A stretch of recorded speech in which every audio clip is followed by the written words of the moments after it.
Okay, so for today's read aloud, we are going to go over rocks. It goes with the rock kit. Rocks hard, or the rock book. Rocks hard, soft, smooth, and rough. And it is written by Natalie Rosinski and is illustrated by Matthew John.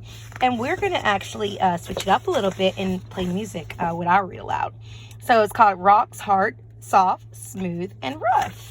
And of course, this is the table of contents. And we're going to go ahead and start with our rock story, the story of rocks. The story of rocks.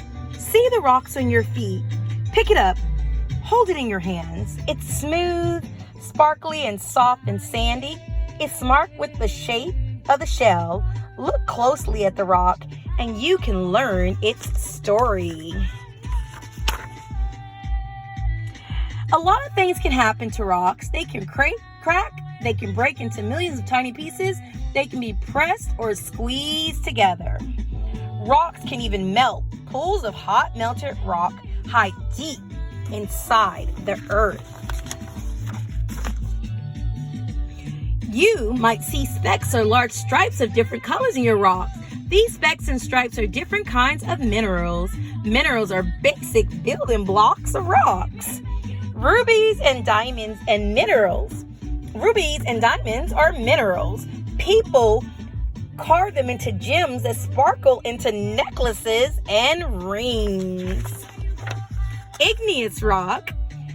Rocks form in three ways. In the first way, melted rocks bubble up and from inside the earth, then it cools down and become igneous rock. If your rock looks like black glass, it may be an obsidian. Obsidians is an igneous rock that bubble up from the inside the earth and cools off the ground. Rough, freckled granite is an igneous rock that cooled underground. Obsidian and granite. Sedimentary rocks or sedimentary rocks.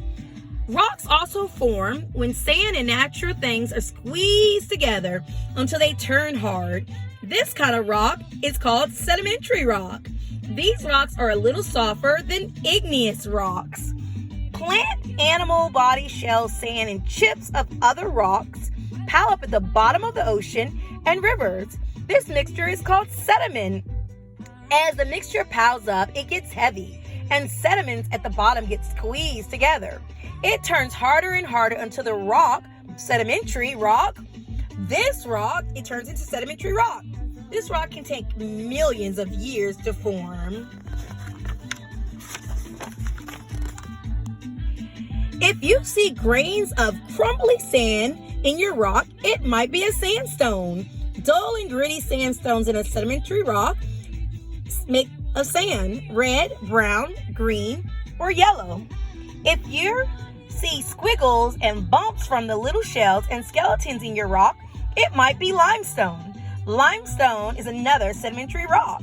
It's made from shells from oceans that lived a long time ago. Some sedimentary rocks tell stories about the past. Stories of forgotten forests and vanished seas. They tell tales of creatures that swarmed, slithered, and crept. Fossils are made from plants and animals that died thousands or millions of years ago. These plants and animals become buried in the layers of sediment. Over time, they turn into rock. Metamorphic rock. The third kind of rock is made from other rocks. Heat and pressure deep inside the earth can change from one kind to another. Metamorphic rock can come from igneous, sedimentary, and after time, the heat and pressure can even turn a metamorphic rock into a new metamorphic rock. If your rock is hard and full of colorful swirls, it might be marble. Marble is a metamorphic rock made from limestone that cooked inside the earth. Marble. Rocks are all around you. Rocks lie at your feet or sit silently by the river's edge. Rocks make a giant cliff or a magnificent building or grand sculpture. Rocks hang around your neck and sparkle on your fingers. Look closely at them. What stories do these rocks tell? Obsidian, granite, sandstone, limestone, and marble. The end. Rocks.